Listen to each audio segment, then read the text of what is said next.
I can do this every single time, every week. Oh my goodness.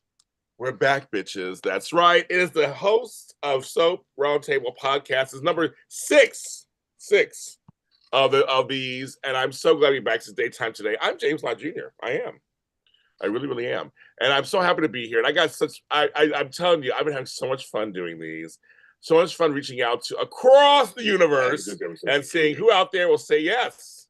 And these folks said yes. Quiet. There you go. And these folks said yes, and I'm so excited. Back, bitches. That's right. It's the host. That's me. There you go. I would have said like that's not me. That must be a time. Yeah, come on to the chat, folks. People coming in. I want to introduce each of them, and most of you guys know them, of course, because you follow them. You follow what they talk about in the soap world. He does a lot of the ratings. So a lot of you guys know him. He does a lot of the ratings. He has Soap Opera Network, of course, Soap Opera News Network. I've known him for years. We know each other for years. And a lot of you guys really go to him for information. It's Errol Lewis. Hi, everyone. How y'all doing? Nice to see y'all. Yes. And now this dude, you see his name on here, but I know him as another name because he's been around for a long time, even before me. And I'm prehistoric, so he's around longer than that. You love him, the very popular Brock TV. It's Davon. How are you? How you guys doing tonight? And my girl, like I said, we always at each other at the daytime Emmys, had a good time doing our thing. She's with the long running, also I just love it. We've all been around for so long. Daytime Confidential, Miss Melodie. Hey, everybody. How you doing? I'm you three. I'm very excited to have on here. So you guys, my friends, I'm glad you're here. Thank you so much for doing this. Absolutely. Okay, folks. People are coming to the chat. Come on, everybody. Come on in. The water's halfway fine, but come on in here and check it out. We are here at JLJ Media. I've been doing this for 12 years now. On this channel. So please sign up. If you're first time here, hi, welcome. I have all kinds of goodies. I do all the soaps, except for Days of Our Lives. I do Y&R, Bold and Beautiful, and the Young and not really young, and the Restless. I do all those. And sometimes talk about Beyond the Gates. We do. And I just want to tell you guys, another one that's coming up in 2 days, 2 and 2. We're back in 2 and 2. With Angel from Queers and Soaps and Mama Cat from GH. We're going to be on talking. We have a good time talking about this also. That's on Thursday night at 7 p.m.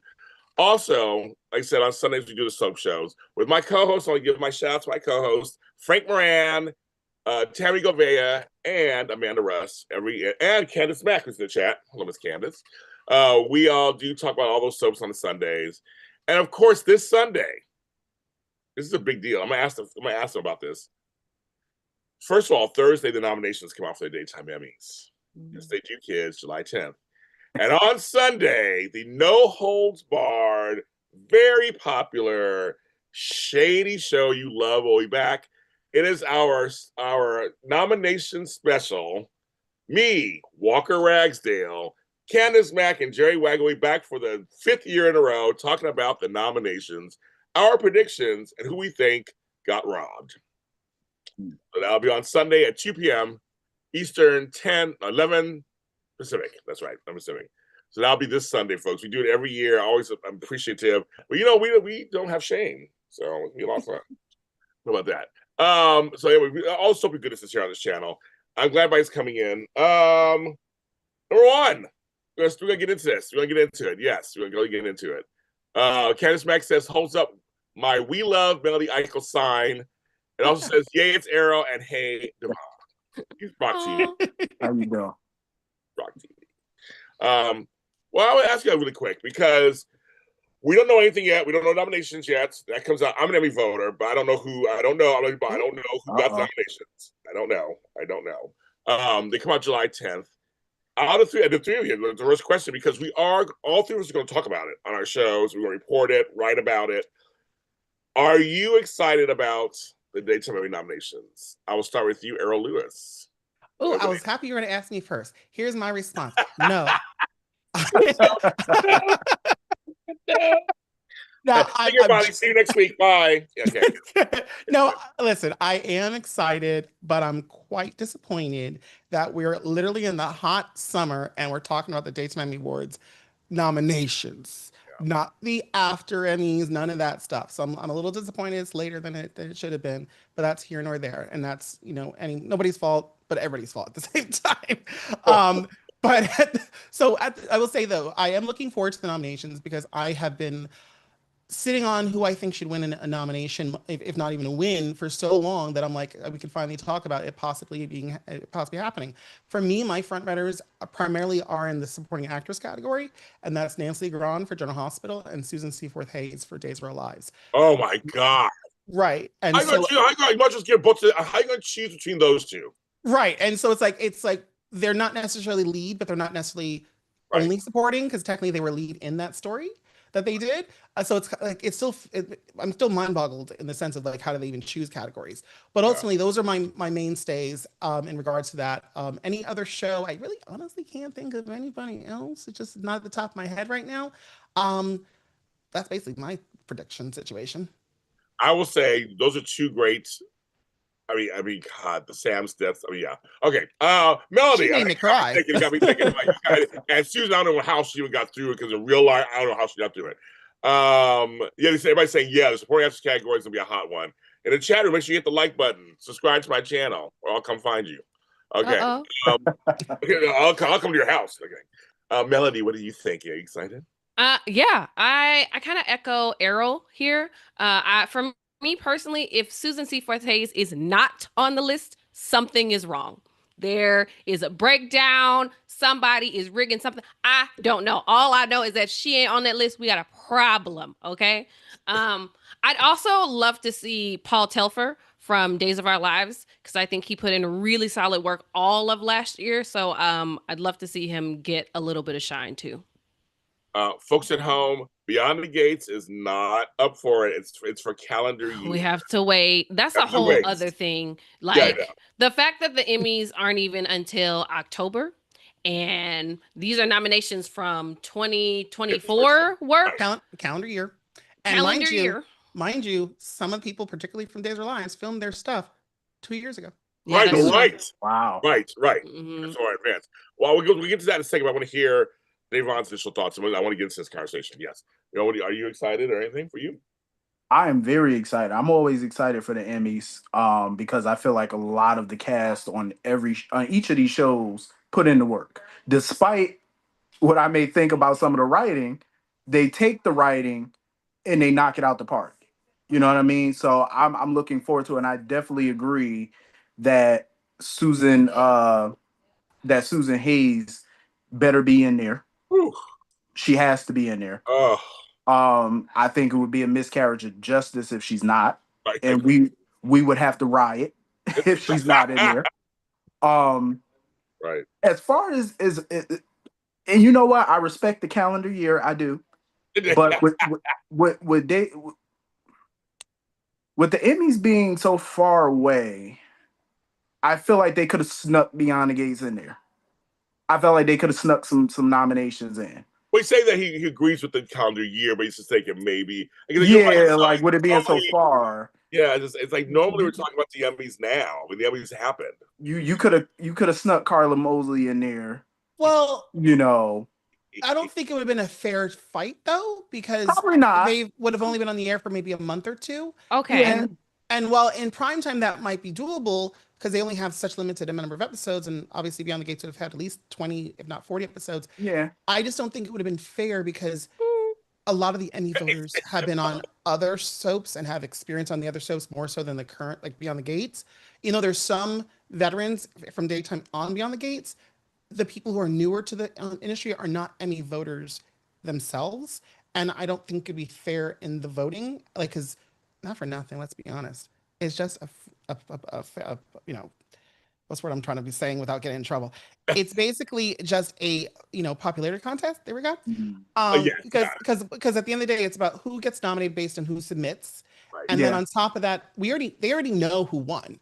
Right. They just don't know who won because it's based on how many people voted. Like if 100 people voted for, say, Nancy Grahn and 99 voted for Susan Seaforth Hayes, she lost by 1 vote or 2 technically. Yeah. So it's a popularity vote. So I just think we needed more time. So I do think calendar year in this case works out. Although I get your point and I agree with it, except daytime ain't prime time. Oh I yeah, don't of course. know. Yeah. I also think that, it's all about your episode and what you submit. We all know that you can have a terrible year, but if you submit the right reel, you submit the right episode, You got me. that's an Emmy. It takes 2 episodes. So, True. We know some shows that won on those special episodes they posted, Mhm. and the year sucked. I'll say it out loud. General So- Hospital's won for the last 4 years for those special episodes. yes. Like, come on now. I have I was questions. going to say it out loud, Errol, but yes, that's true. That's what I'm talking about. That's the one I'm talking I about. mean, it's not no secret about that. I mean, but I will second and third and fourth and fifth. Nancy Legron just did such amazing, beautiful work when Sam died. I mean, they killed Sam off. We were so pissed. But what Dave, I'm going to keep calling you Brock TV. What Brock TV says, well, the thing about me is that I've told some of the actors, you spin shit in the gold. You literally take shit and spin it up, and you give us something a little higher. And like Captain Kelly Lang on Born Beautiful, and sometimes Billy Thomas Scott and them on Young and Red, they give them such stories. You're like, okay, but they are good. Yeah. Like you said, in the story, so they're acting their buns off. Lindsay Godfrey, and somebody's bringing up in China. Another one who does great. Peter Bergman, to me, when Peter Bergman starts to get tears in his eyes, I get him too. I get him. I swear to God, I said on my show every week. The Abbott family feels like a real godforsaken family. Yeah, they do. They do. I mean, I swear to God, when he's Jack and he's just like, I'm going to Ashley or Tracy. When Tracy went through all that crap, and he was just like, "You're my sister," and I was like, ah! every time, and even though I hated half the storyline, but it was like it's them. Like, yeah. It's when they're sitting at the breakfast table in the morning, I'm like, look at my Abbotts. Like, yeah. I can't lie. The Abbott family to me is like one of the most relatable families on that show, because and dare I say this, but I've always felt deep down the Victor Newman character was jealous of Jack Abbott because of his family, their closeness. I always felt like deep down he was jealous. That's why he hated him so much, because it makes, even with the current story that's going on, this old feud that's been going on between them, I roll my eyes every time I look at it. I'm like, this is such a one-sided feud. This man ain't thinking about you. He over here living his life, got his wife redecorating the mansion. I got tired of hearing about that damn rebranding. But you so worried about this man, he ain't even thinking about you. And that goes to show the jealousy. Like his insecurity because this man saved your wife's life and you couldn't do it. So he did it. He rolled to the rescue. You're pissed about that.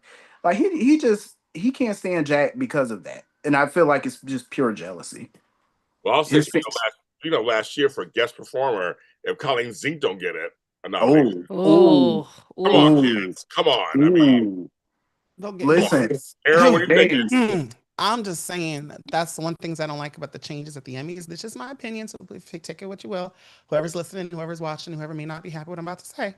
I don't like the fact that these soaps bring people onto the show just to get that Emmy award. I mean, she didn't get it in the first year, and then they trying to get it to her in the second year. It's like, okay, you finally killed her off, so she's clearly not eligible for a third year. But at the same time, it's like, she's a great actress. That character was horrible. I don't know what they were thinking. Quiet as this kept. They didn't owe Colleen Zink an Emmy for about 35 years from As the World Turns. Yeah. But Melanie, speaking of people getting like Emmys just because, I mean, I would hate to win an Emmy for that character, but that I'm not the one up for an Emmy potentially. So I'm just saying, I'd rather her. For me, a W is a W, honey. A win is a win. I'll take whatever I got. Same here. Let's take this trophy on to the house. Period. Like, exactly, because you know that, Errol, because you know this for a fact. You know how this goes. Like some of the people, especially in prime time and Oscars, some of them won not because of that role. They won of course. Because and there's people like Glenn Close just have an Oscar. Not maybe like 7-9 times on an Oscar. Or was it Angela Lansbury was nominated like 9-10 times when she didn't get an Emmy? Like what I don't understand that. The only person who I think in terms of Oscars I think deserved it the year, you could disagree, but I don't think necessarily was the best role, but I think it was one of her better roles, was Sandra Bullock in The Blind Side. I mean, I was grateful. I was very happy she won. I thought she deserved it. But then there's other roles she did that were probably better. Maybe this was her best, according to the people. Right. But we know that Meryl Streep won all those times, and there was at least one or two or even three where she's like, "Oh, I'm taking this home," and she did. And it's like, why? Well, Errol, and the same thing with Cher. She should have won from. She's been nominated for Mask. Was not nominated. She won for Moonstruck. Moonstruck's a great movie. Right. Wrong. But she should have won for Silkwood or Mask. One of these other movies she did way better in. I mean, sometimes we win as long like I guess to Melody's point in regards to like she should have been won an Emmy like millions of years ago at this point in regards to Colleen. But if she wins an Emmy, a win's a win. So I will concede that. Tony, I do think though the Academy is really famous for giving people the Emmy or the award, not necessarily in the role they deserve it for. So it's like, well, you should have won for this, but we got it now. So, right. And like Allie Mills, for instance, I think she I deserved an love her. Emmy. I'm not sure how she won an Emmy for 2 years in a row for guest performer, but okay. Not my business. But at the same time, she had never won an award. Oh. And when she announced she won, I was like, you never won anything. So in that regard, I was very happy. But she did act her butt off. But sometimes the Emmys are very questionable in regards to nominations, and even very questionable in actually winners. But we weren't voting. That's all I can really say. I voted, but I was very fair, people. I did vote for the right people. I swear it. I mean, I like the fact that allegedly whoever votes is supposed to watch everybody's reel, and they're supposed to like click a button or actually watch the whole thing, or at least leave it on playing while they're making some. Yeah, food. you have to watch this in about a second, right? Like I figure that that's making it fair or something like that, but it's like I mean, if they're worried about watch time, I guess try to get your Nielsen ratings in this somehow. They're bringing out. Everybody's like Colleen's a legend, but Auntie Jordan was a hot mess who came back too many times. Peter Bergman, his tears give me two, James, every time. Tony JC says to you, Davon, but he won't leave that man's wife alone. It's Nikki's fault too. I mean, listen, I would not be surprised if we do a triangle again one day between Nikki and Victor. No. I'm not saying I want it. I'm just saying I wouldn't be surprised to see it. At this it. point, everybody is pushing 70, 80 years old. No more triangles for Victor and Nikki. Okay, we done. Arrow, we did that. Don't put no ideas in Josh Griffin's head. Listen, we don't got to give him no ideas because he knows what he's doing. Sure. Okay, well, I want to ask you guys a question.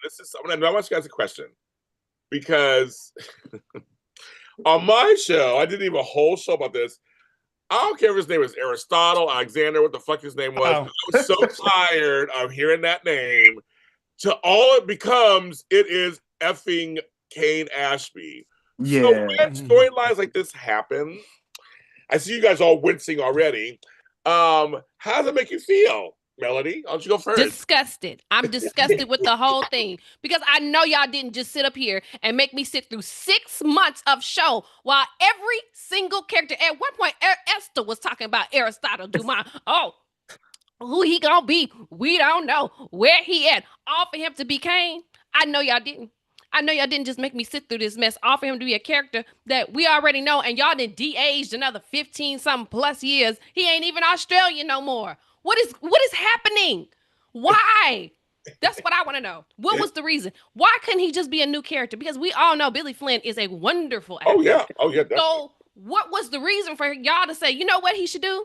He should come on this show and he should be Kane. Who said that? And why? Just let him be a new character. We need new characters anyways. Like, I agree. It's annoying when we start doing stuff like that. When you have a new character come on, they're not even on there and they are eating the show. Yes. What was the point? What was the reason? I need to know. The chat's laughing. Okay, who wants to go next? I'll chime in a little bit if you don't mind. So here's mine. I can't remember the character name and the names of the actors. It's Josh. It's Billy Flynn's. No. I'm referring to the Victoria's ex-husband who was murdered by I think Nicholas. What was his name again? You mean JT? You mean JT? No, not JT. The one the other husband. Remember the one she married supposedly Italy? Ashton Locke. Him. Okay. Right. So I think the reason why they made him Kane Ashby is because they learned their lesson from Ashland, where he was not tied to the candidates except through Victoria. And this is Billy Flynn. We don't know the details of why he went from one Sony show to the other Sony show, allegedly. But well, I'm just saying. But okay, I'm looking at Melody's delayed view on your YouTube thing, so I got confused. I'm like, I'm looking at Melody here too. Sorry about that. Anyway, so anyways, my point is that they want to make sure that they're utilizing him on the canvas, so they had to lock him in a character that actually has connections. That's the way I perceive it. Now, why they chose him to play Kane? I mean, as Melody pointed out, he's clearly younger, literally himself, as well as him by his appearance as the character. And then you look back to, I think somebody posted a clip from 2009. 2009. That was 16 years ago. And so 16 years ago, Kane was being revealed not to be the long lost child of Jill, which is Philip Right. Chancellor, the original. And so, or not to be the original Philip, I should say. Right. So how did we get to Billy Flynn playing he's like what, 37, 40, something like that? And Right. 40, so yeah, at least what bothers me is this. Beyond the Gates hired Carla Mosley to play this character who's supposedly almost 50 because she was married to Bill for like 30 years, but she's like 43. Now, she doesn't even look 43, much less 49, but she's playing younger. Sorry, she's playing older when she's actually younger. And now you have Billy Flynn playing way older, I should say. This is confusing. Way older when he's actually so much younger. And then I'm like, what happens when Jess Walton shows up? Am I supposed to simply forget that part of the storyline? Just like I had to forget that Tucker was played by Stephen Nichols, and he's way older, and I don't mean way older like decrepit, but I just mean like older compared to Trevor St. John, and yet Trevor St. John is supposed to be like playing the same character who's supposedly like twins of Jill. And I'm like, oh, Jesus, I love soaps, but I hate them. Well, my thing is kind of crazy is that you finally give Lily a black man. I said it. And now you're going to take her chocolate away from her? I don't understand. I mean, but did she want it? True. I have questions. I love it. I love it. I'm gonna say this. Over say, go ahead, Davon. Go ahead. I'm gonna say this first and foremost. I want to thank Daytime Confidential because if it wasn't for them, honest to God, I would not probably know half of what the hell goes on in this show because I don't have the capacity to sit and look at Paramount Plus. I got Paramount Plus. I never click Y&R to actually sit through a whole episode because even reading the recaps, I said, you gotta be fucking with me. All I'm hearing is Aristotle Dumas, the whole damn episode. Then you watch Daniel playing guitar all day. Thank you, Daytime Confidential, first of all. Second, I feel like Billy Flynn definitely should have came in as someone new. He should have been Aristotle Dumas, an actual Aristotle Dumas. I think it would have heightened it maybe because God knows the first time I heard the damn name, I got sick of it.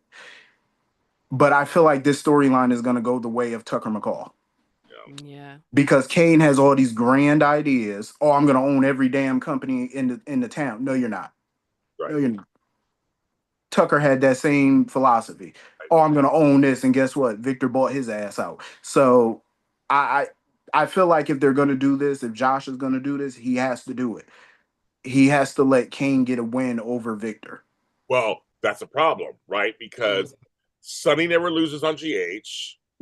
Victor never loses on. I mean, there's always these people who they never. At least the Force just lost for a second. Yeah. To Carter and Hope. So that was a little something. I was shocked when they did. I was like, oh, okay. But they didn't. But Sonny never loses. It's like he always wins out in the end. So I'm curious with this whole kind of Sidwell thing. Well, with Victor never loses either. He's always That's a problem. That's a problem. I agree with you. Even when Victor does lose, he doesn't lose. Right. Yeah, exactly. He still win. Yeah. Exactly. But I just think it's totally ridiculous to have a monopoly on damn near every company in that town. There's only two, I think 2-3 that he doesn't own. Right. Well, the other thing is, I'm sometimes wondering, and I know it's not Josh himself, and I don't mean to be disrespectful when I say this. It's just because I know this is from the Bell era, particularly, but mind you, it was very limited. But today, you can't watch Y&R without somebody running some business or having some businesses. I'm like, did he go to school for business or something? Like, is he just trying to show off his business degree? Because I'm like, I've never seen a show so be business. It's like, from the Lego movie where he was like, what was his name? Like Dr. Business or something like that? Something business. And so I was like, I don't care. I quit my day job not to deal with that crap. So why am I watching this on a soap opera? Where unless somebody Pardon my French. I'm not gonna use a curse word. But unless the people are screwing in their office on a desk, I don't want to see people in an office ever again on Young Restless. Okay. Unless I you're agree. screwing the secretary, unless you happen to be screwing the male secretary and you happen to mail yourself, something that's different. I don't know. Unless you're doing what Jack did when he's throwing a chair against the window and making it, shatter. I don't want to watch people in the stupid damn business room. I don't care about your stupid products. Unless you're selling a product to the masses like General Hospital failed to do. How about you just don't do that, glow by Jabot stuff? You know, I'm just like, even I'll be honest with you. I sometimes think Maria Arena Bell's material is much better than what I'm seeing today. Mm. That's YNR is the LinkedIn and the Indeed. Yes, that's right. Yeah. Indeed. I mean, I'm surprised they're not getting LinkedIn to sponsor them. Okay, hello. But Yes. Chad just brought this up. I forgot about this part. They're all. I remember Chance was his fake son because Chance was Philip's son. Mhm. Now you got Billy and Chance look like they're cousins. And technically, in the real life, they're basically both Chad. Isn't that funny? I know they're switching roles. Mind you, they are Chad too. Yeah. And you know what I mean? I do. I actually know both of them in real life. I do know. Hello. Don Peoples, I'm so exhausted with all three of these. I get it too. It's like, I get it. Sonny point blank shot a man. His son helped cover it up. Yeah, of course. YNR is the business soap. I know. We have 51 people watching live on a Tuesday night. Thank you, everybody. Hello. You guys. Thank you all. Don't give shit about me. It's about you guys. That's James, stop lying. No, so that's this conversation. I know I can ask you anything. We're going to switch gears. Oh, you guys are so good. I love this. I asked this. I might as well speak on it. So I asked this question of every host so far has been on here. So make sure I say this correctly. I want you each to pick one person on any of the soaps that you believe is a national treasure and shall be protected at all costs. For me, it's Jane Elliott. As Tracy, you put her in any scene with anybody. Crappy writing, good writing. Homegirl shows up. She understands the assignments. She is helping kind of keep the level on GH up there as a quartermain. We got to protect her. We got to keep her. Got to keep her going. So all three of us think about somebody on one of the soaps you think they should be protected. They're good. I want to keep them around. Don't let them go anywhere. I would have to say Maura West. Oh, we love her. You could never. The one scene alone, and she's had a million of them, but that Kiki scene where she opened up that body bag. Oh my God. no. That will go down in history as a legendary scene in itself. And I've said this a million times, even on my videos. Maura West could freaking have a scene with a broom, and it would be entertaining. You can put a remote control in Maura West's hand. She could yell at the remote, and it'll be more entertaining than some of the shit that you see. Okay, I hands down agree with that. And that when she says Lauren Catherine Jerome, you open your eyes like I was sobbing like a baby. That's a national treasure. I get good one, Melody. Well, it's my other counterpart, Melody Thomas Scott on The Young and the Restless. It's Nikki Newman. To me, she represents old school soap. She's very glamour and Hollywood. And when you think of soap, you think of her. At least I do. She's always been my favorite, even as a child in the 90s. I roll all day, every day. So, and to me, what she represents to The Young and the Restless, she's been on that show since 1979. So you got to have staying power. You got to be a national treasure to do that. And she just got a star on the Hollywood Walk of Fame. Yeah. So, that now you're crossing over genres, you know what I mean? And to me, it just, I can't think of soap without thinking of her. So, and she's come a long way, from where she started to where she is now. Like, that is the true growth of showing the genre and growing up on the show and getting your sea legs and getting your chops. And now she got it now, baby. She's the truth. Now, so, always. Melody is 1,000% correct. And the thing about Melody Thomas Scott, us three name people, I'm James Lott Jr., we love our three names. I've had the honor of interviewing her, and I've met her several times, and you guys met her. People don't understand, she is hilarious. Yes. Oh, great sense of humor. She caught me off guard. I can tell the story because it's kind of funny. So, and she knows the story. So, right before we started, I was interviewing her and Sharon Case together. It was a couple years ago. And me and Sharon talked about, you gotta make sure you're not, inside the box. You want to start acting outside the box. We just kind of talking. We hadn't started yet. And she came on, she goes, "Oh, we're talking about our boxes?" It caught me so off guard. I go, "Melody Thomas Scott." And we laughed. So she's like, "Well, I know that kind of show. I mean, mine's covered up today." I was like, "Melody Thomas Scott." I was like, she could sound like a call Melody Thomas Scott. That I was like, that's how bawdy. She's a broad in the greatest sense. Homegirl was a child actress. She was in Mark Yeah. as a Hitchcock people. Yeah. Hitchcock. She was in The Fury when it was a teenager. A great horror from the 70s. I mean, Homegirl's been around, and I have to say, they've been trying it recently. Giving her some good little blunt hairstyles, some cute outfits. She is the grand dame. Nicole Newman is like, I agree with you completely on that one. Errol Lewis, I'm really curious what you think. This whole time, I'm wrapping my brain around all these shows and all these characters. I don't know how people are able to just choose one. But I finally settled on, I have to agree with you regarding Jane Elliott playing Tracy. As somebody pointed out, Tracy Angelique Quartermain. Angelina? Tracy Angelique. I was about to say, I was like, wait a minute. Okay, so I have to say that because the way I'm thinking of your question and the example is it's someone that can be defended even when they're in the wrong. And I think that Tracy, no matter what perspective she has, she is someone that I'm like, I agree with her. I think she's right. I see her perspective. Like, I don't care what she does. Like, she has a love of family, which is something I adore because I have a love of family. I love the fact that even though she may not like you today, she'll defend you and cut a bitch. Okay. I love the fact that even though she had her issues with her father way back, decades ago, she loves and adores her father, and she will shoot you down or cut you down if you talk ill of her father. Only she can do that. I love how much she loved her mother and how much her mother shaped her to she became, especially in this world that she lives in now. I love the fact that, may she rest in peace, Leslie Charleston, even though Monica, her character, is still technically alive. But I love how she's taken the mantle of the Quartermain matriarch, and I love the fact that even though Tracy and Monica have their differences, she knows that her brother bought the house, and how Monica always said, "Oh, it's my house. Your brother bought it for me." I love it. She literally is like, Alan gave it to her. Right, exactly. And so I love that because she's just an all-around character that I can root for no matter what she does, even when she's in the wrong, even when she's defending Lulu, even when she's defending Brooklyn, even when she's defending, God forbid, Jason. She damn well is on the right side with her, as well as when she thinks of Drew, because that character, oh my God, I can't stand that character. But so in that regard, when I look at it from that perspective, I have to say I agree with that. There are other shows, and of course I agree with Melody. I do like Melody Thomas Scott. I do think that, she's rootable, but I sometimes have to remember from that perspective, I don't know if I can root for her character when the character's in the wrong. And so from that is why I say Tracy, in this case, Jane Elliott. I like that. I love all your. That's why I have these shows. I love these answers. They're really great.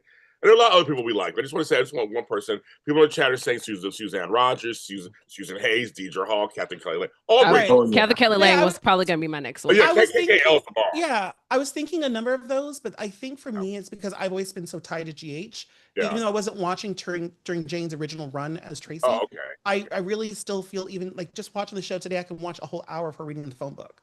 Yeah, no, I agree. But KKL is, and I know her personally also, great person. But she's seriously. I miss me some Susan Flannery. I miss Susan Flannery every day. Her acting and those two together were magic. They were just, it's weird when you have the women come together and they're like frenemies or enemy, and it's just like it's like the Robin Strasser and Erica Slade. It's the Vicky story, and it's like there's love affairs, but there's also the ladies. They have chemistry too. Somebody goes, "Hello, no man. We don't want to care about the man. We might care about them." I mean, the men.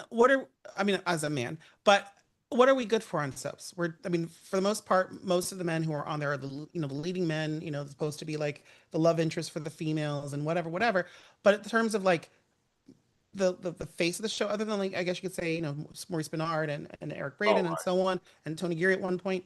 But when I think toward your question, I think it has to be a woman. Me too. Because it's maternal instincts. Like you link yourself, or you get close to a female. I guess it's just human nature in some regard, and you want to protect those people because we're as men, and of course for the ones who are here that are men, So just be clear. We're raised to feel like you can you can do everything yourself. You don't need anybody to help you, and we don't nobody Mm. needs to defend you. So we're automatically, in our own nature, not needing to like need somebody to protect us, even though we probably sometimes feel like we do. But I guess for me, it has to be a woman. So And chat to bring up Jeannie Francis. I love her too. So it's another Oh yeah. It's Jeannie. I love Jeannie. okay.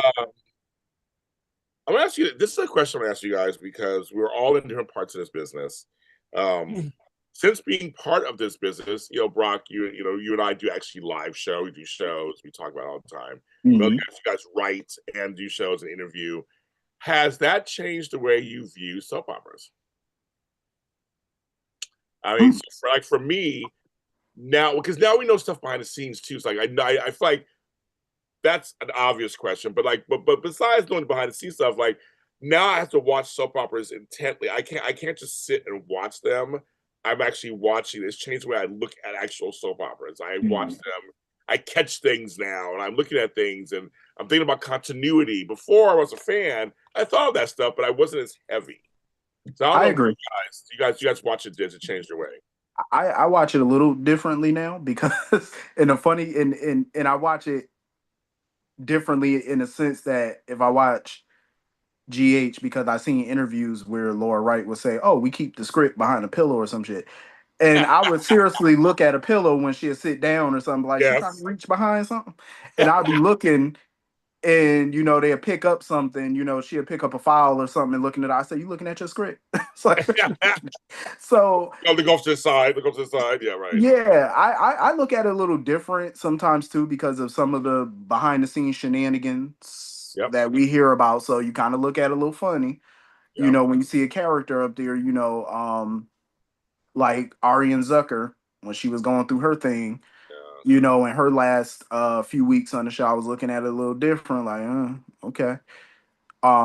But yeah, for me, I look at it a little different, not too different. I try not to look at it that much different to where I'm turned off. Okay. Like, oh, I know too much now. I can't, I don't look at it. I still have fun when I look at it. Same here. No, okay, that's good. That's a good point. Same here. Melody.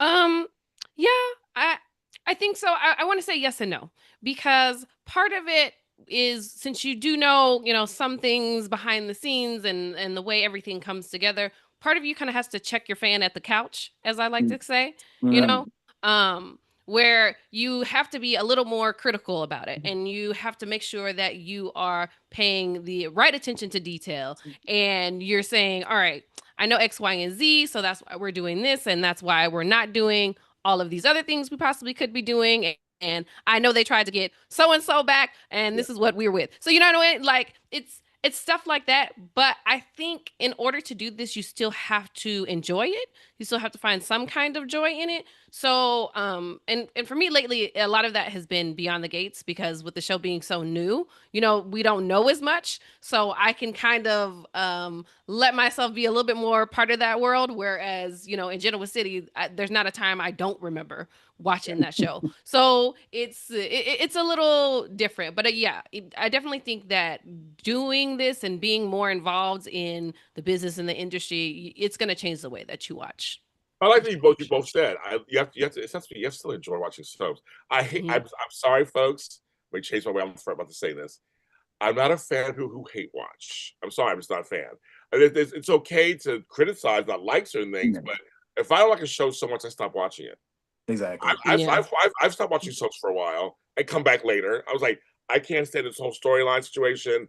I'm out. But I will not. I refuse to watch it and then report how much I hate it to everybody every day. I just can't do that. So I'm like, I want to be able to enjoy it. Errol, has it changed the way you look at us? So because you do the ratings, behind the scenes, Right. you know all that stuff. So For me, I have not watched soaps the same for at least the last 10 or 15 years. And that's because writing articles all day, trying to keep up with all of the shows, you can't watch every episode. It's almost like doing a recap of the last month's storylines to be able to know what's going on without having to necessarily watch every episode, and then watch clips here and there just to keep up. And so like if I'm writing an article and I have a deadline, I can't watch it in a hospital. I can't watch, I mean, Days of Lives I watch all day long, but I'm just saying, like, I can't really keep up with these shows at these time slots. And then on top of that, I don't do regular TV anymore. I do streaming, like almost exclusively. And so I have to wait. Now that I'm on the West Coast, I have to wait an additional 3 hours before the episodes are available. And so it's just time consuming. So I don't necessarily think just working on this, like behind the scenes and knowing what's going on behind the scenes, has really changed me completely in terms of my viewing habits, but it actually changed my entire viewing habit for everything. Like I used to watch every night at least 3 or 4 shows on network television, and even then I'm like, oh, Abbott Elementary, I missed the last 3 seasons, but I know what's going on. Um, so yes and no, I guess is my point. Sometimes I may not want to watch a certain show, and Melody knows what I'm referring to, and I won't say it particularly. But one particular show, and again, I won't name it specifically, but you can kind of get the idea when you look at my articles. That I don't cover one more than the other, or one less than the other, whatever I'm trying to say, because I haven't liked some aspect of it, and I won't say which part. For the last 8 years. I'll leave it at that. I love this so much. You guys are one. I love this so much. The chat is laughing. Okay, 60 people watching. No, I get it. And Aaron, no, I get it. And that's I totally get it. And but I'm with you guys right now. Beyond the Gates is like my shiny toy. I'm really enjoying it. Yeah, there's problems with that show too, of course. But I'm really enjoying it. It's tickling the F out of me. I love the theme song. I love that she don't stop for the stop sign, goes all the way to the front. I get it. I saw the other day. I don't care. I think it's fresh and it's new, and I'm just it's Febreze. Yeah, you know, I got my Febreze right next to me. A little Febreze, some Tide, you know. Tide. Hey, we should sell soaps. That's why it's called soap operas, bitches. I mean, as Carla Mosley said, or Mosley, I can't remember how to pronounce her name. Mosley. Mosley, thank you. She said we're going to get more different products from Procter and Gamble. And I'm like, of course we are. I mean, of course, Procter and Gamble's like, hey, we need to promote our other products. I wouldn't be surprised to see people like the male cast be wearing some gel. Like Gillette. Sorry, Gillette's what I'm going to say. Gillette. I mean, I use Gillette, so they don't need to, get me sponsored. I'm good. Remember on AstroTurf, they had Kleenex or whatever on there. Yeah. I love it. I think it's hilarious. I have no problem whatsoever with that. I love my Febreze. She be spraying the shit out of everything. I'm like, I spray too, girl. I spray too. Honestly, at this point, and I'm gonna say this because I love Beyond the Gates. I feel like I should get a walk-on role because I need to go down near the Paramount because I need to stretch a little authority. Technically, it's Universal. Oh, it is Universal. Well, listen, they own the shit. Whoever running it. I just meant because their studio lot is owned by Universal, and then I'm gonna go to the studio lot. That's what I'm saying. I'm gonna flex a little power because I'm a stockholder in all them damn companies. Paramount Globe, I'm a voting stockholder in there. Procter and Gamble, I got stock in that too. They need to come on. Okay. You know what you should do? When they have the investor meetings, you should be like, hey, can you tell us what your viewpoint is on Beyond the Gates? Because we don't really hear that much very often about how the studios and the companies think about their programming. If I had millions of dollars and I bought even more stock, I swear to God, I would have fired who dumbass idea it was to let that show not air new episodes for a full week. They would have been fired. I just don't understand. I don't either. I didn't get it. Hypothetically, who's to say that the person who didn't greenlight the show made that decision? Hypothetically. Don't get anybody in trouble on here. Hypothetically. But it was some shenanigans going on. Oh yeah. It was definitely that. I smelled a rat as soon as I seen it because I'm like, now why are we being preempted or having a rerun when all these other shows are new? The irony is we won't know how those reruns did potentially ever. Oh wow! Because sometimes when you air reruns in daytime, they don't release those ratings because they don't want it to count in. I didn't know that. Yeah, they don't want it to count in the season average because it will definitely bring it down. So sometimes they'll air when Beyond the Gates was airing for that week where was Memorial Day weekend, I should say. That rerun, we had the demo, but we didn't have the total viewers, so it didn't factor into their average for the week. So it depends on how I get the ratings. I'm not saying it's not available to whoever's paying $80,000, but the way I get the ratings, we may not see it because of that. But it's also the same chance we might. But unfortunately, we won't get those numbers until at least tomorrow because of the holiday on Friday. Oh, okay. At the same, there's something new. I didn't know that either. I wasn't sure. Yeah. Anytime there's a holiday in the week, the ratings are delayed by one day. The following week. Okay. Let me ask you a question, Errol, because people live and die by your ratings. They do. But I wish they would read them and actually like give me some clicks and some, folks. Here we go. I'll promote the fuck. Okay. I'm right. And tell them where to find you, Errol. Where do they find those? In his banner that says Soap Opera Network. Did he just fall out the clip? We got the way. Soap Opera Network. As we go. Soap Opera Network, yes. As we go. And follow, he's everywhere. Shit. Follow his shit and fucking click on it. Listen, we need to honestly talk to somebody. Cause I feel like we all need to be characters on that show. Like we need to be rich villains. We might need to be the rival family because we do. I was saying to somebody, and I won't say who, but they know that it's great that we have Richardsons. It's great that we have Hawthorns, but they're all technically extensions of the Duprees. Yeah. So they're not a rival family. If they were on the show and Danny and Nicole weren't their partners in terms of Richardson and as far as Hawthorns, fine. Then they eventually get together and you have your little family with your little screw this, screw that. But they came in married with kids. And we need a rival family. We need the Articulates is a great storyline for sorry, I'm looking at my hair. For Anita. Tamara, Tootie. There's the Tamara, there's the Tamara, and there's Tamara. Same spelling. So, anyways. Oh, come on. We could be the Jacksons. Jackson. I'm okay with that. Okay, but just make sure that certain people know that you pronounce your name right, because if you don't say the name right, they're going to call you out. True. They did that to somebody earlier this year. So my point though is that they need a rival family that we could go either go for that family or go for the Duprees and we could see the battle. I mean, not for nothing, but when I watch General Hospital, which sometimes annoys the heck out of me, specifically the mafia storylines, which I can't stand, but at least I understand the perspective of Sidwell and the perspective of Sonny. There's a rivalry that's set up, even if it's not done well, but there's a rivalry nonetheless. I don't see that on Beyond the Gates. I see Bill is an extension of the Duprees through his marriage to Danny, but at the same time, he is, oh God, last name again. That's not the Richardsons. That's not the Hawthorns, right? Hamilton's, yeah, right. Hamilton's. Oh, right. So there's Hawthorns, Hamiltons. That's why I get confused, the H's. So, okay. Point is that they're all related. So it's just, I can't stand that. Yeah, people bring it up in my chats all the time. They're like, "Why isn't there a rival family?" And I agree with that. I think it's. I guess obviously I paid a patriarch. I'm the oldest one here, so I guess I'll be the patriarch. Well, the other thing though is that they're so far ahead, and I'm like, they're getting into Days territory before even Days got into this territory.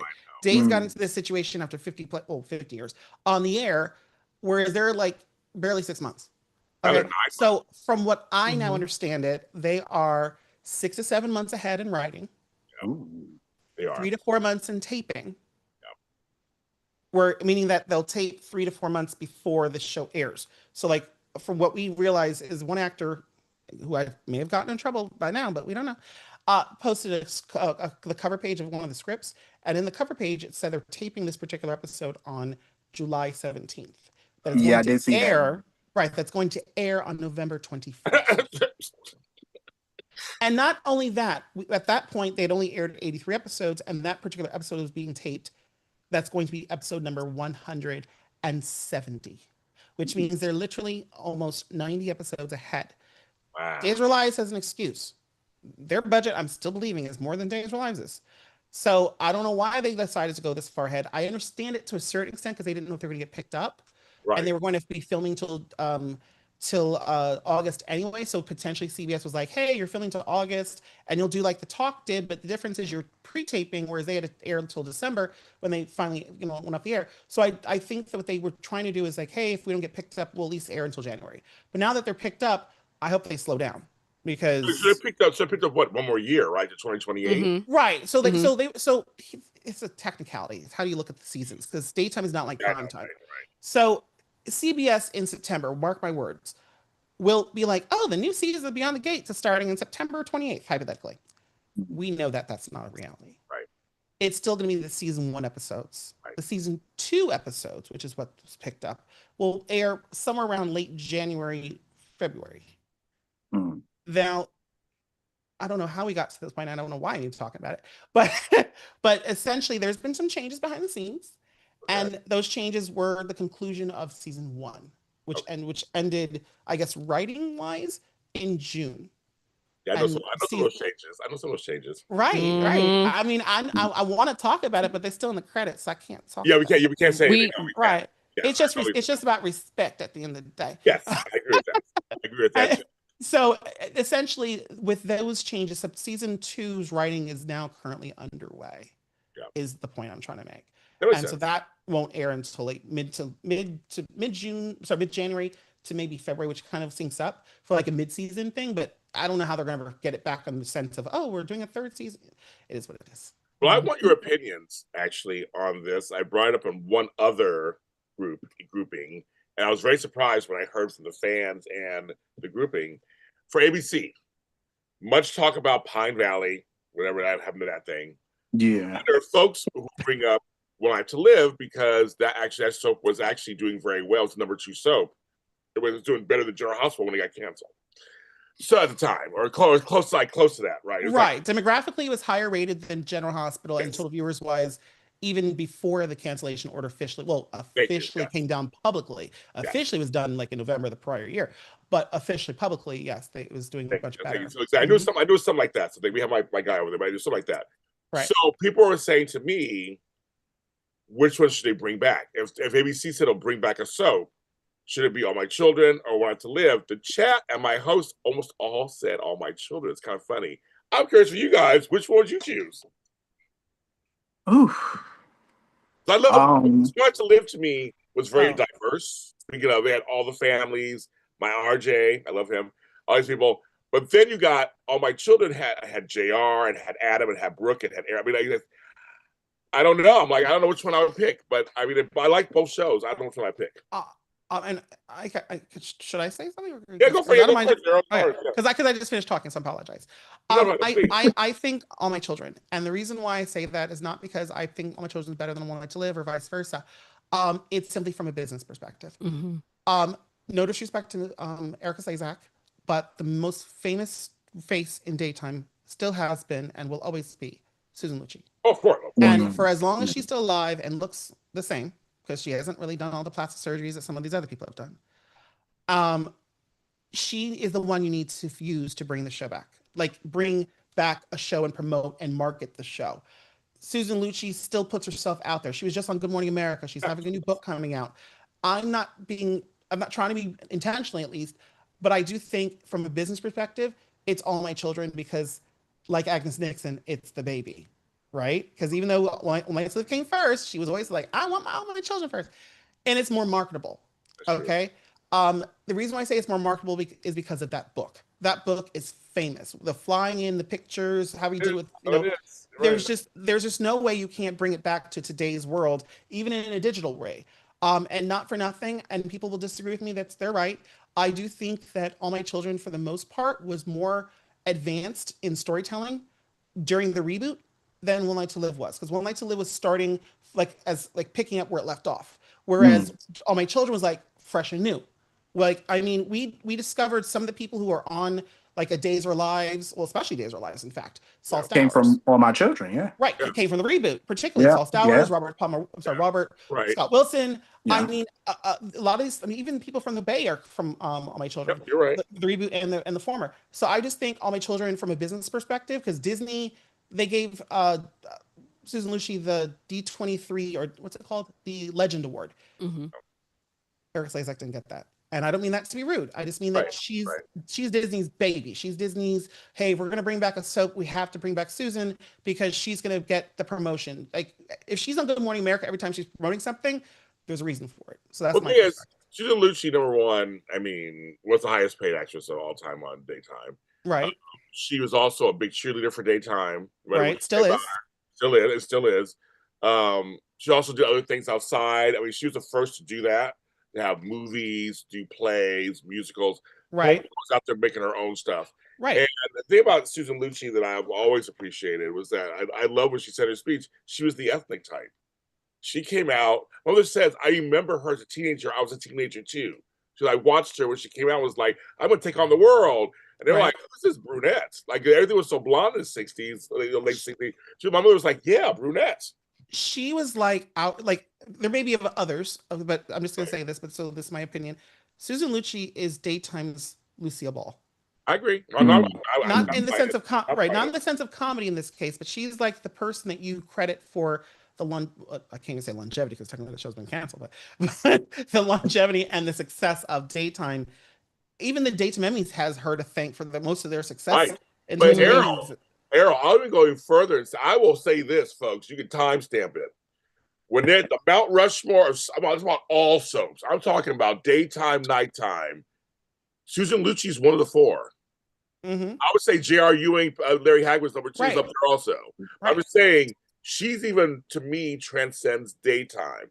There are people who don't know, they've never watched All My Children, know who Erica Kane is. Exactly. Or They Susan named Lucci. their children after her. Right. So They I'm even like, had songs about her. and Right.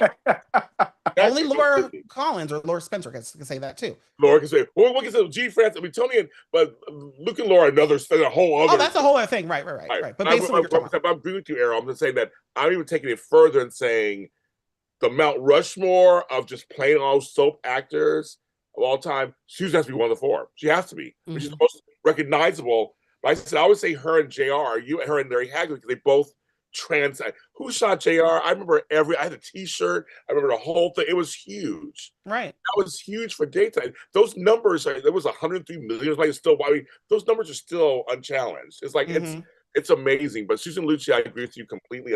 She was on Dancing with the Stars. Erica Sladesack wasn't. Right. Melody, you go next. So I can tell you which one I would want to bring back, but realistically, the one they should bring back. So I would want One Life to Live, and that's mostly because growing up, we watched One Life to Live. We would watch All My Children sometimes, but not as much as we watched One Life to Live. But I also think too, going back to what we were talking about, is that the show was in a better place when it went off the air, and I think you have a little more leeway in what you can write on One Life to Live versus All My Children, and you can kind of go different places that you wouldn't on All My Children. But also, I have to be realistic. One Life to Live never ever got the respect it deserved.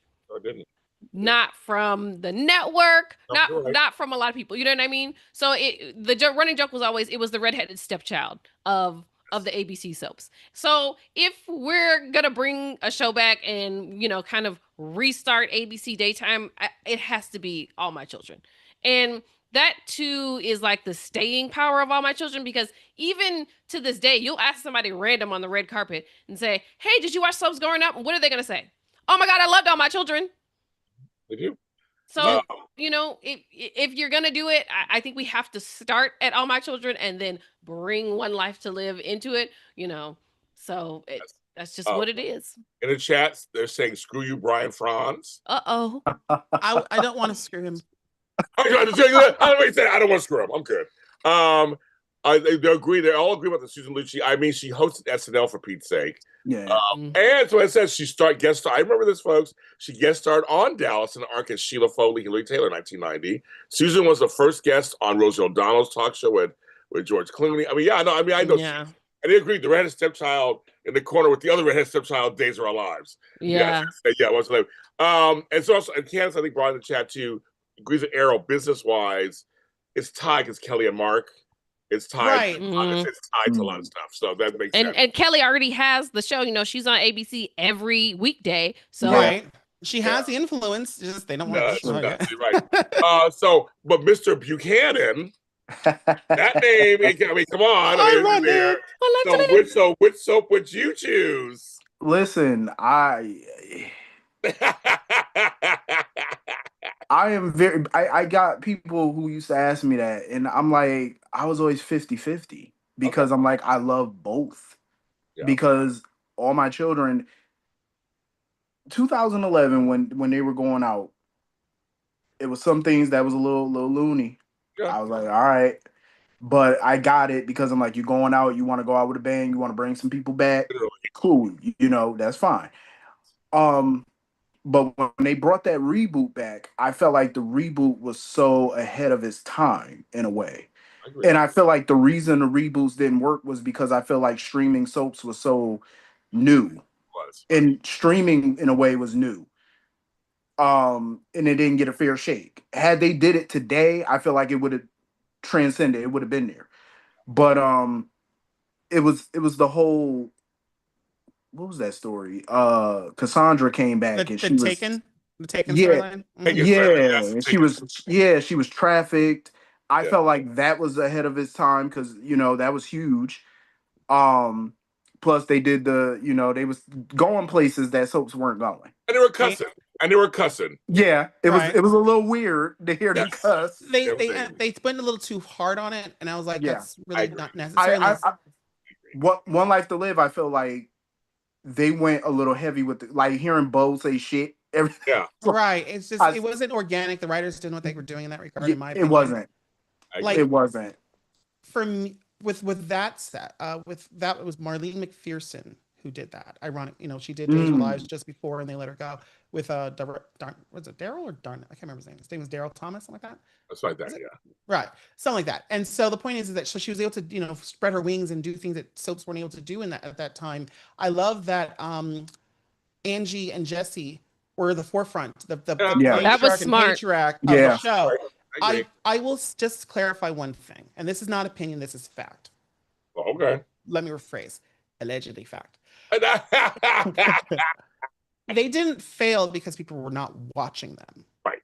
They failed because the company that was producing them had no money. They ran out of money, Yeah. No, they didn't run out of money. They just, well, let me rephrase. They did run out of money, but they had no money to begin with. Right. Okay.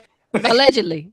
No, Jeff, that's fact part. Seriously, is that out there? I wasn't sure for sure. Oh, no, that's fact. They got $25 million to produce 2 shows.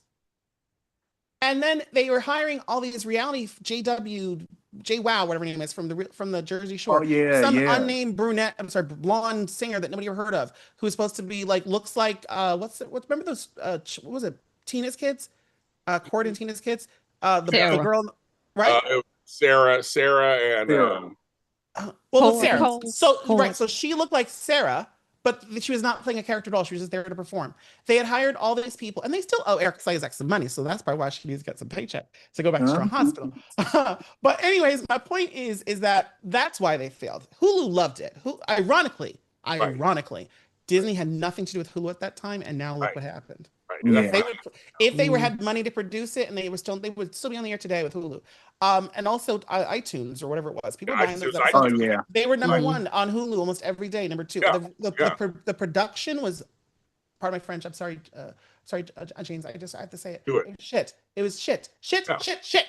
The production, I understand that they had to do a turnaround, you produce your episodes for 3 weeks, and then we go to the next show, and then blah blah blah. I get that, and it keeps people employed. Fine. But again, because they had no money, and they didn't know how to use the money, and then you produced the show in Connecticut, thing that was saving you some money. I don't get it. They should have done Atlanta at this point. We didn't. Of course, I think it predated the Atlanta. But back in the day, though, Stamford was the place to go. It was outside. Right. That's where they did all. They still do all the little talk shows. Talk shows. Right. So that's the reason it failed. It wasn't the shows themselves, in the sense that the people produced them. It was just the lack of money. And so if anyone blames the success, and I don't mean you when I say this, but if anyone's going to blame the success on or the failure, if you want to use that word, on the shows, it's not that we weren't watching it as fans. It wasn't just because it was ahead of its time. It was primarily Prospect Park Networks. Highway Network, you only got 2 shows, but okay. And it's because of that. And then the lawsuit, they wanted $100 million something dollars. They were basically like, oh, we want to use Star and Todd. You could have done this whole show without worrying about these not stupid, but these characters, but yet you're like, oh, it could have been a cross-platform. You could have been like, hey, these characters are in Port Charles, but if you want to see where the rest of the headline land view is, go watch on Hulu. But they were just bitchy about the fact that, hey, they're not letting us use Roger Howarth. They're not letting us use Kristen Alderson. They're not letting us use Michael Easton, and although to a lesser extent, I don't mean that respectfully, it's just GH give a crap for Cassie DePaiva. As Blair, but I'm just saying, so that's why they failed. So sorry, long-winded way of just saying it's failed. No, you're fine. Because of business, ironically. Yeah, you give us some business. Devon, would you want to say something? I would have to bring, honestly though, as much as I love both, based off the reboot and the history alone, I would have to pick AMC to go first. if they were going to bring something back, or my children would have to. But with a contingency, of course, I don't ever in my life want to see Ryan Lavery bring his ass back up there. He got on my nerves. I don't ever want to see him up there unless they recast that role. I'm going to tell you something that you're probably not going to like. Oh God. But if they did reboot All My Children, I bet you, they'd be Oh, like, Cameron going back. That's what I'm saying. Cameron's listen. It's not because it's because when you're a soap actor and you have this one character that is identified by you just by your physical presence and people like you were saying about like Susan Lucci. He's always going to be Ryan Lavery, love him or hate him. Sure. I watch All My Children. I'm sorry, General Hospital. I'm like, I can't stand him as Drew because I see him as Ryan. Oh, that's like me and Torsten K. He's that. Right. Oh God. Yes. He need to go back as that. I mean, to a certain extent, he's still Patrick Thornhart to me, but I still see him as I was about to say Patrick, yeah. But at the same time, I see him as Zach Slater, more so because he lasted longest on that show. And ironically, he won an Emmy for B&B and never All My Children even know. He did won 2 Emmys for both. In now, a row. How the hell that happened? At least he showed up for the second one. Because of Allie Mills, ironically. Yeah, he did. Yeah. I want to bring up something too because this happened this last week. I did a whole show on it here on Jason on this show on Daytime Today. An actor. It's not the first time. Oh, I know what we're talking about. Yeah, you know what it's going to be. Because I was curious because we give our opinions too. We give our opinions, but I did a show called "You'll Never Win Against Soap Fans." That was the title of my episode. And this person, he's still going. He hasn't shut his mouth up. He's still going. I stopped looking, but okay. I just saw today something. I was like, oh, he's still going. But you can't comment. You turn off the comments. But this person was attacking soap fans because they were, they didn't like the way you dressed or, just do the usual do. And he brought back, well, the old grannies back in the day wouldn't talk. I'm like, wait a minute, that's actually not true. Just we didn't have social media. But they talk about their soaps. They watch them. They talk about their soaps. How do you guys handle fans? How do you guys? I mean, when you saw that he had put this out, because I know you all saw it. He was put that into that whole thing. He double dived into it and kept it going. How do you guys handle fans? And like I told with him, you can't whimper. You can't go off on fans and keep going. You just can't. To me, you just can't do that. We need at some level. Who wants to go first? We can start with Melodie because Daytime Confidential is like me. We cause the most controversy out there usually. We tell like it is and give the stories like it is. And our shows are called Shady Sundays. We've been doing it for 10 years. So I'll start with Melodie. How do you handle fans? Well, I'm gonna go back for a second. Okay. Because we all know the particular actor who made the comments. Yes. And honestly, my first reaction when I read that was, oh Lord. Me too. Who lets you say this on a public platform? What are you doing? I understand. You haven't been here a long time. I get it. I understand. So you don't quite exactly know how all of this works. Right. So I get that part. You fixing to find out because of your comment. But okay. So I think that you kind of have to be careful, like you said, Daytime Confidential, we have always said exactly what is on our minds. We're going to give you the real. It is what it is. And that's one of my favorite parts about being on Daytime Confidential. But I also think, too, that whenever you're speaking to someone, especially about their show or whatever show they're watching, you have to recognize what type of fan they are. Like, how in touch with reality are you? Because that is going to be dependent on my response to you or if I issue a response at all. Yes. I mean, yes, I want to engage. I want to hear everybody's different opinions and dialogues. And because, we all watch the same show, but watch it differently, which is another one of my favorite parts about Daytime. Yeah. And I just think that how you respond is dependent on what I'm going to say and what I'm not going to say, or if I'm just going to be like, oh, ha, ha, ha, or you know what, maybe I can have an actual conversation with this person. Right. And I think, too, it depends on when you're talking to someone about their show, you can almost tell when someone started watching a show.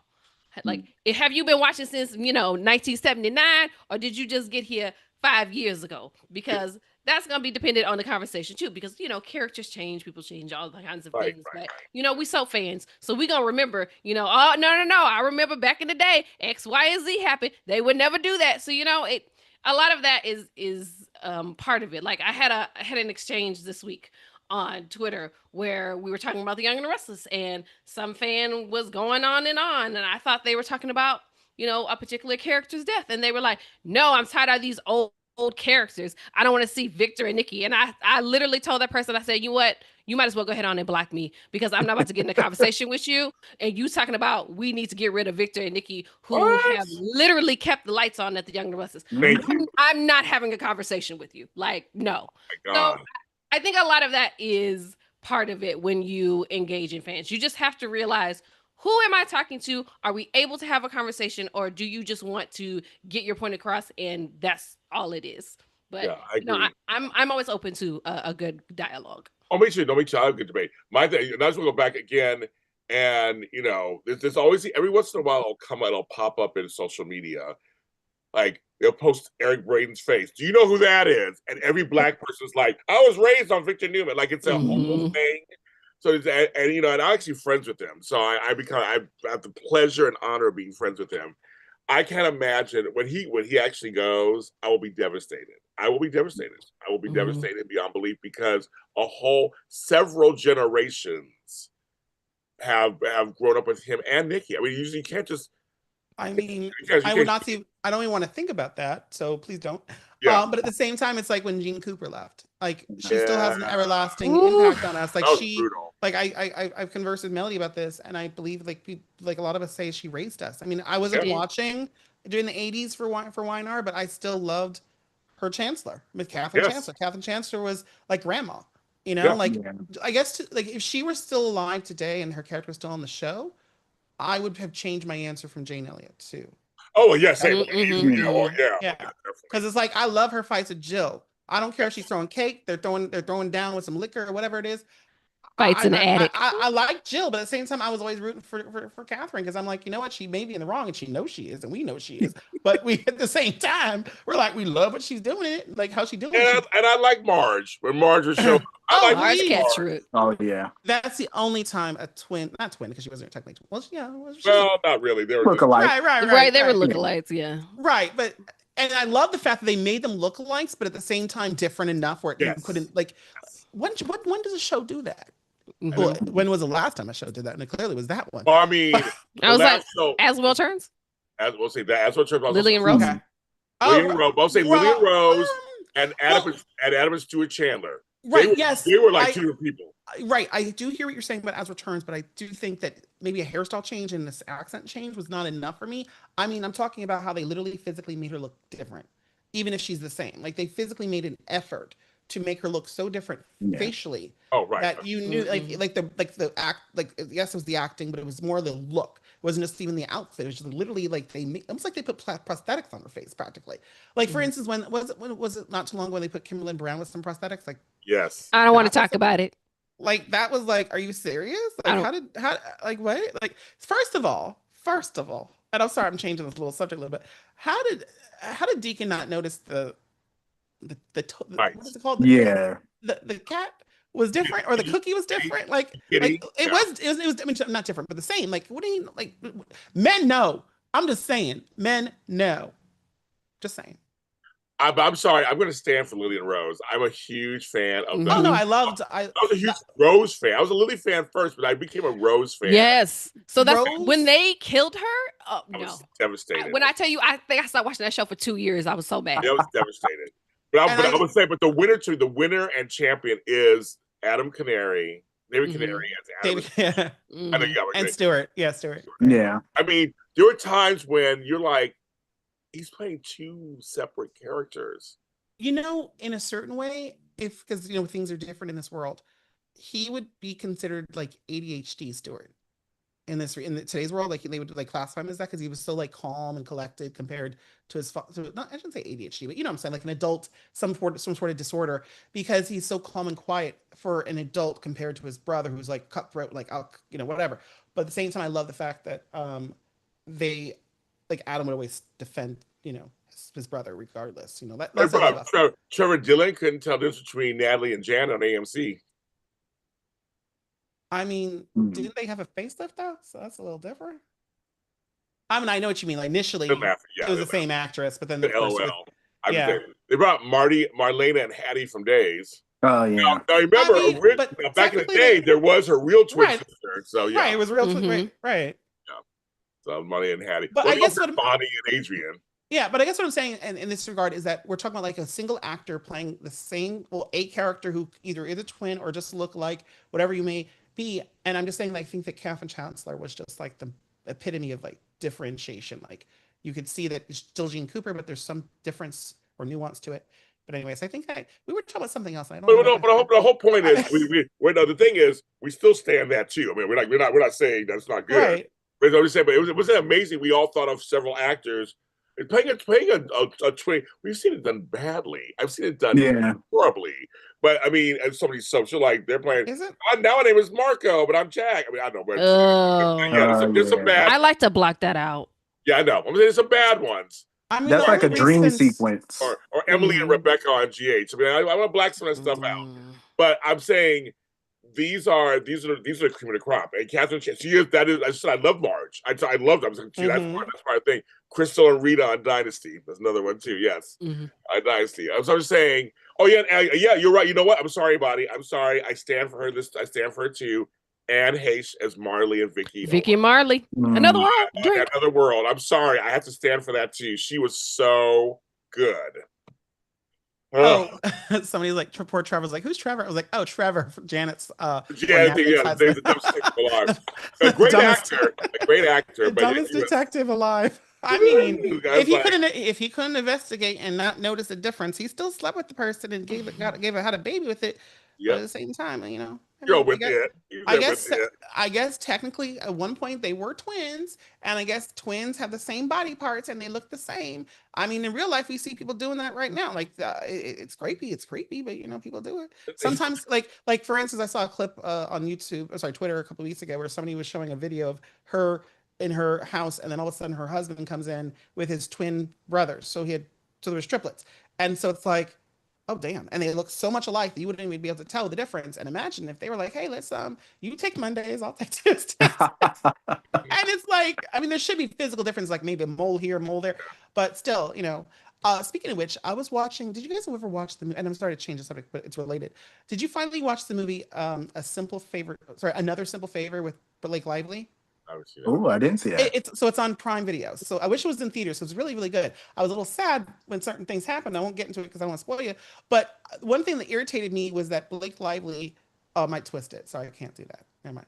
Yeah, don't put it away. Go watch it. But they're also bringing up Ryan and Kevin on GH.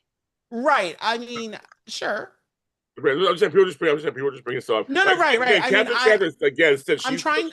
I'm just trying to remember like the differences, because for me, the heyday of Ryan was in the early '90s when he was doing that, like, was it a casino? Not casino. It was like a circus thing where he was like kidnapped Felicia and stuff.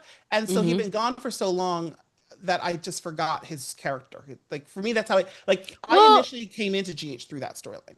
Well, and when he moved to Port Charles too, like there was some Ryan and Kevin over there too. But for me, when he does Ryan, it's always his eyes. His eyes change, and that's how I know. I'm like, oh, that's Ryan. He just looks so devilish, like he kind of lowers that head and just Like I know Ryan was on General Hospital not too long ago either, but at the same time, it just the nuances, the differences, the height and drama just wasn't the same since the 90s. His obsession with Felicia, I don't know why he ever forgot. I mean, she still looks the same, to be honest with me. But okay. He liked Ava, which I liked it. I'm sorry, I liked it. I thought he would be fascinated with Ava. Why not? Ava's not a good girl. Right. She's kind of angelic a little bit. It's like he really wanted to be with us. I actually kind of got it. And I love when Felicia and Ava got together, they were like trapped together. I thought it was kind of fun. These are two characters you would never see together, like anything. I thought Ryan was a little more entertaining because Kevin, they don't give him much to do. So I always thought Ryan was very entertaining. Kevin's highlight in the 90s was Lucy. Right. And then now his highlight is being on Beyond the Gates. Yeah. He's good as Joe. He's good on there. No, he's good. Yeah, he is. He's killing it. He's good.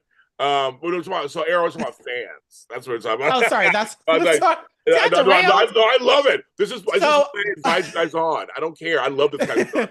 So with I mean, I don't know if I even have any fans, or what that even means concept wise. But I mean, as a fan of the genre, I know we can be critical of it. And I know I can be a little bit more critical than some.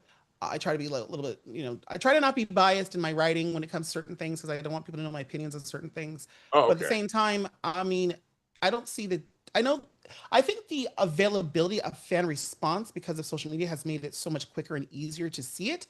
But I don't think the actual responses are any different than they were 30 years ago. It just were able to voice them and get them to get that message directly to the actors. So with this particular person, I don't know what even in the world brought it up because that's what makes me I confused. don't either. Yeah. I get it. I get the perspective, like your frustration, but what set you off that you decided to blah, blah, blah, blah? Now, I'm going to use this as an example. I've used this a lot, but I'm going to use this example. I got pissed off last year and I said some very naughty words. And I had referenced it to a particular show that got like 50,000 views, got me practically blacklisted in regards to that particular show. And so I was frustrated over a particular thing. That set me off. And I've kind of said what it was, but I'm not going to say what it is, but at the same time. So I get it. There's something that set him off. Or sorry, I should say him, I should say them off. But I want to know what it is because I wanted to do an article on that, but I'm like, Okay. but I can't do an article on it without the basis for the perspective. Right. And for me, it's like I don't think that it's smart to call out fans when you've only been on the show for like 6 months. Right. Okay, Yeah. you've been there, Eric Braeden years. Okay, Oh, you can do whatever you want. Yeah, you can do whatever you want. Yeah. carte blanche. Here's the red carpet. Yeah. Even 5 years. You Yeah. know, but 6 months, you'd be lucky if you're on the air next month.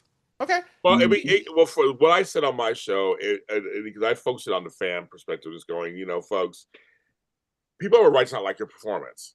Right. And they have a right to criticize it. They just do, and that's even us as hosts. They have a right to say, I don't like the way James speaks, or I don't like the way Broad TV does his intro. Like when they have a right.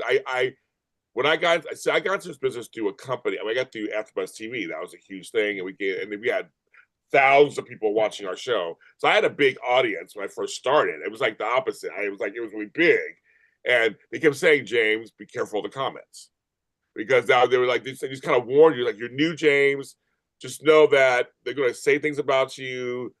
You better be ready for it. And I was like, what are you talking about? I love life. Like, oh, they said, why does he have a gap in his teeth? He should close it. Why does he laugh like that? Why is his hair like that? He's so fat. All these things. I was like, oh. So there are fans who are just mean for mean reason.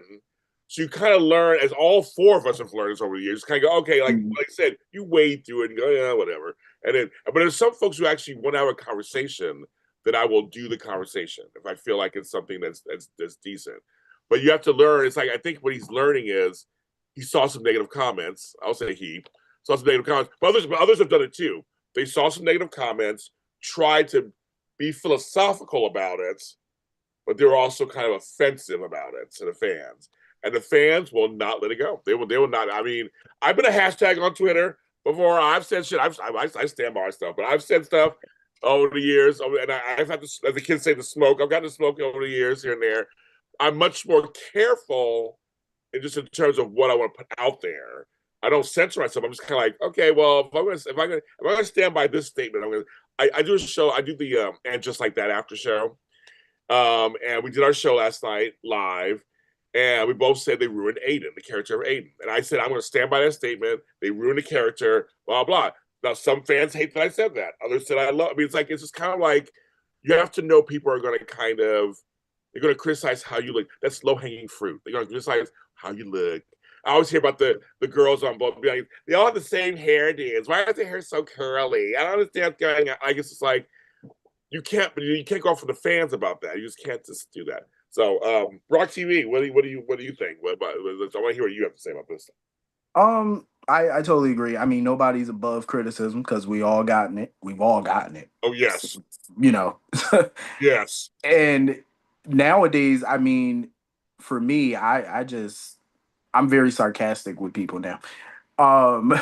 Until they get a little disrespectful, because I have had people literally come to me on Instagram to ask the most ridiculous of questions.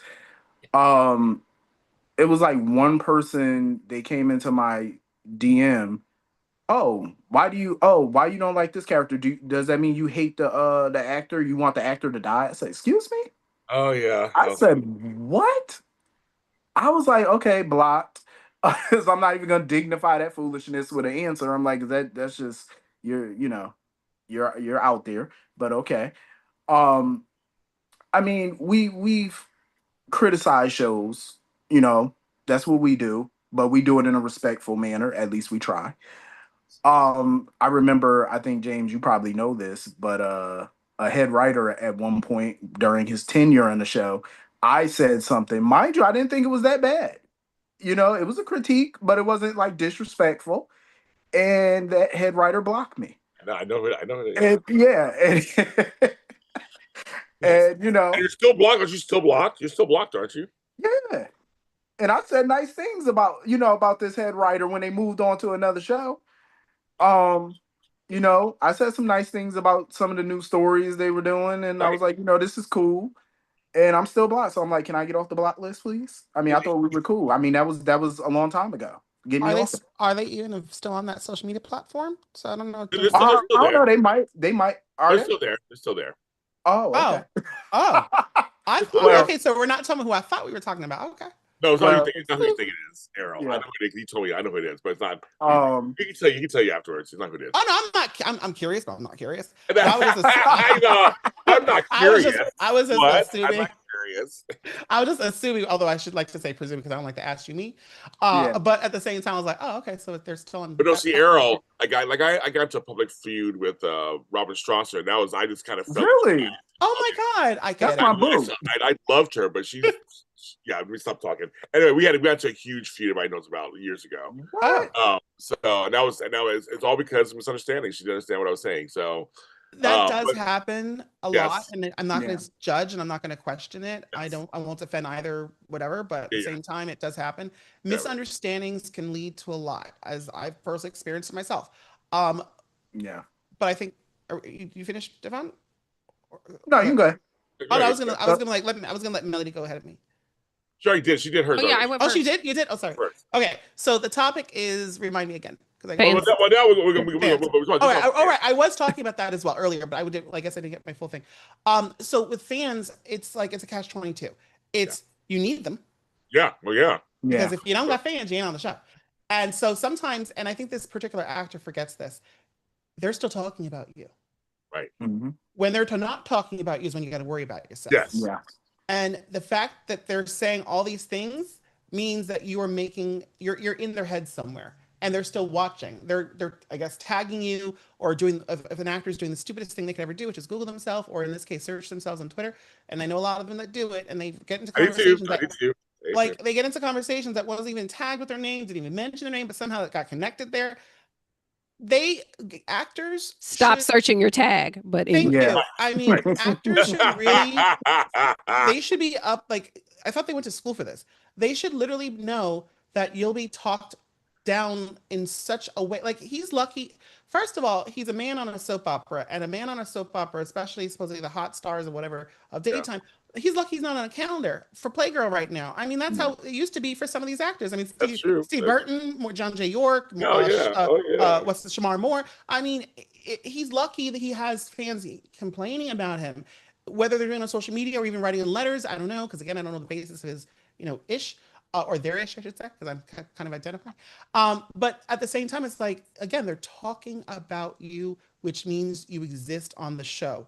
When they don't talk about you is when you're like, hey, do I have a job? I mean, look at JD Pack. And I don't mean that to be rude, but he did not know he was getting killed off, according to that interview in Super Digest, but somehow the fans knew. Because the fans watch the show and they see what's going on and they know based on their experience from watching these shows for so long, what's going to happen with your character more than you do. You could be lied to or told differently by the writers or the producers. Oh, you're going to be for the show for a while, and we kind of have an idea of one particular person who got that impression recently themselves, and we won't go in there, but or two technically. And so the point is, they'll tell you one thing, but the fans know better for the most part, and they're mostly fans been proven right. I mean, that's why they've been around for so long. Whether we're watching the shows every day or not, we've been watching. I want to mention because I saw it today. Kirsten Storms clapped back at somebody. And Stone Cold and Jacko posted it. Okay. About Chad Duell. They're trying to give her like a compliment, but then they were like comparing her to Chad Duell, and she jumped on Frank Valentini's side saying, "You don't know what you're talking about," basically. And her shocking news. I don't know what's in the water in Tennessee. Everybody's going there all of a sudden. But I think it's cheaper. Mhm. Yes, it's cost. It's cheaper everywhere, because compared to California and like the coast. Yeah.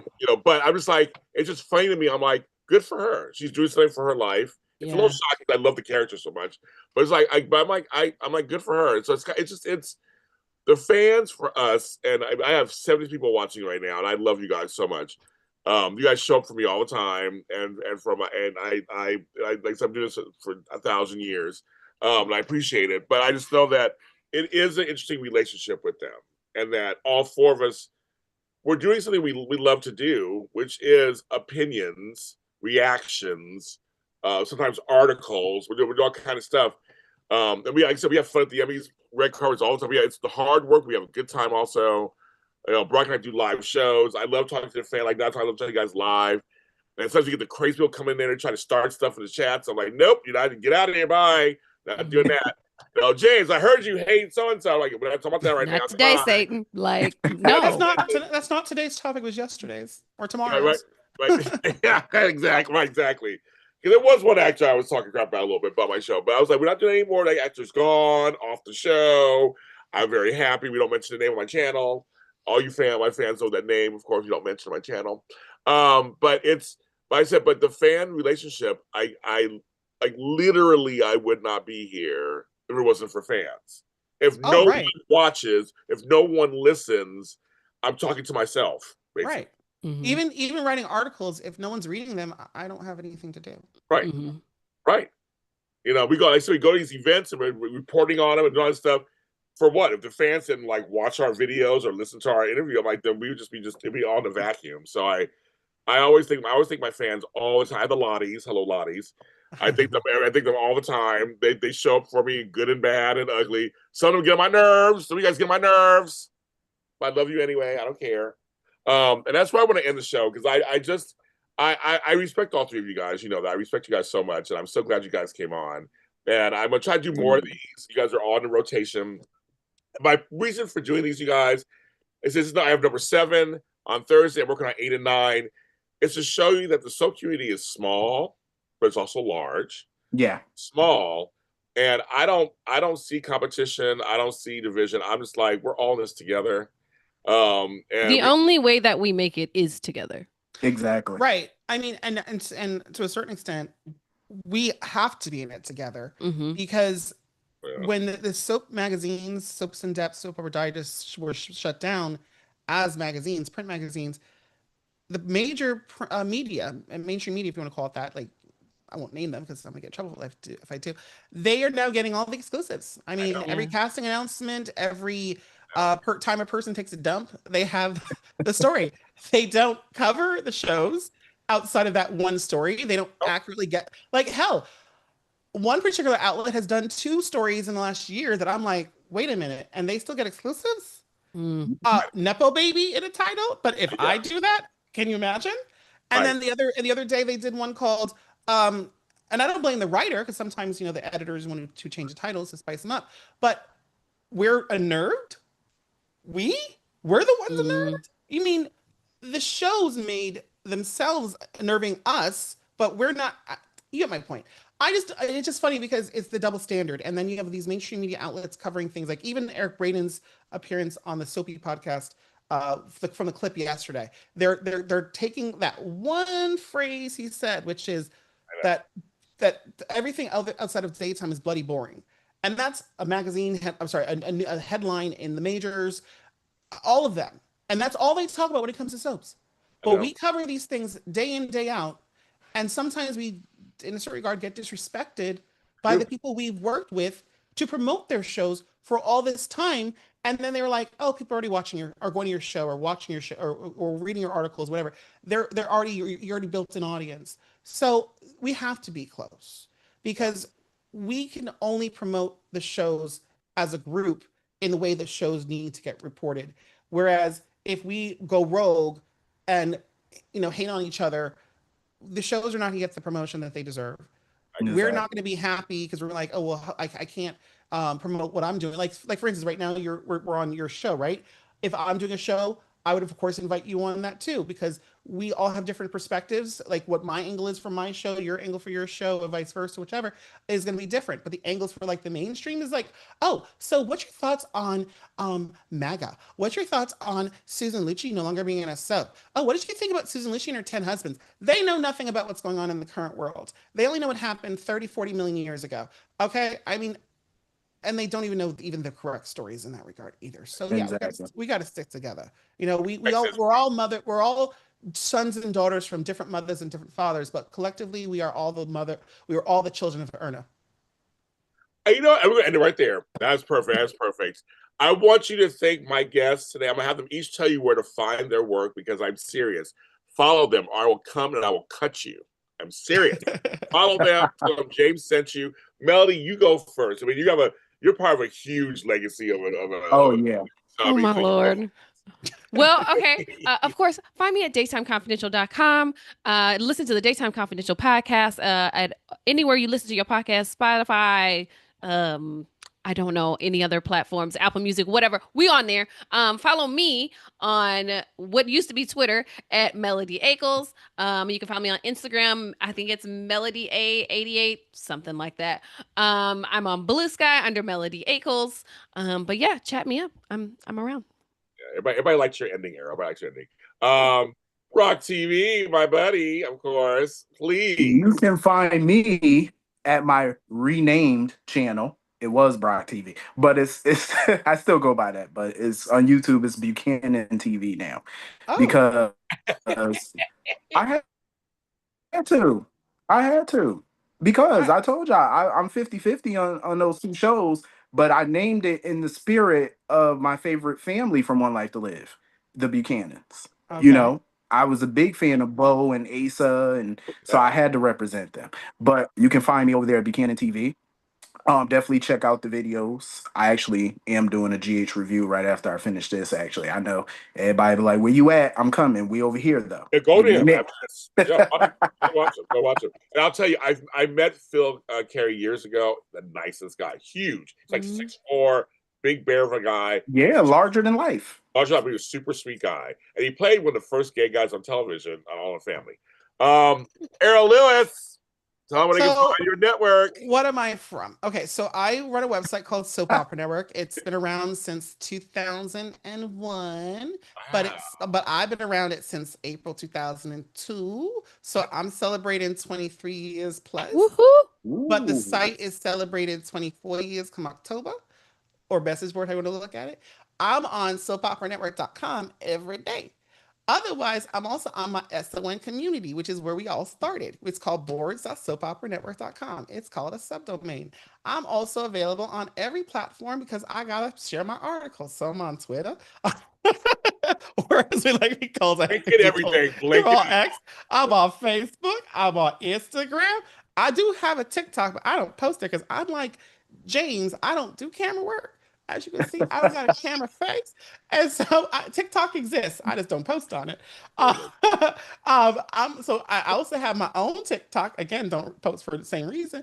I also have my own Twitter X, whatever you call it. Don't follow me on Instagram because that's ain't going to be followed back because I barely go there. Now, when I say that, I mean at Errol Lewis, not at Silver Nerd. At Silver Nerd, same thing.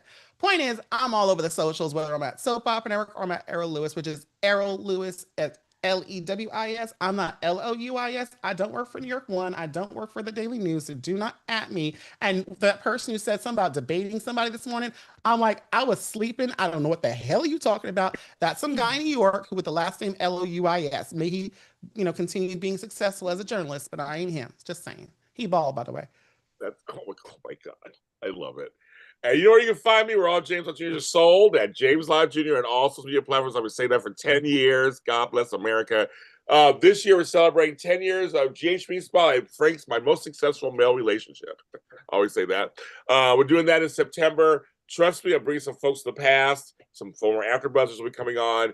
We'll have a good time. We're going to celebrate talking 10 years of General Hospital. I can't believe it. And exactly, Candace back in the chat. Yes. The Daytime Emmy nomination special is coming out. It's coming out this Sunday. It's me, Jerry, and your favorite Walker, and Candace. Everybody loves Walker. We're going to talk about That's my boo. Walker. Here's your that's why you know Mhm. Walker. That's why you know Walker too. Yeah. So you'll it's our we're always together. So yeah. So you guys are gonna love that as usual. We're gonna give it all to you, folks. We give it all to you on Sunday. But yeah, James on Tuesday. Where you can't miss me. Like Errol, I blanket everything. And Daytime Today is also everywhere, also on every platform, some social media platform, and every streaming service platform, also from iHeartRadio to Spotify. Google's gone. I said Apple Podcasts, Audible, Amazon, Deezer, Castbox. I'm everywhere, kids. You can't miss us. And thanks to all the fans who watched tonight. I'll see you guys on Thursday. My next one.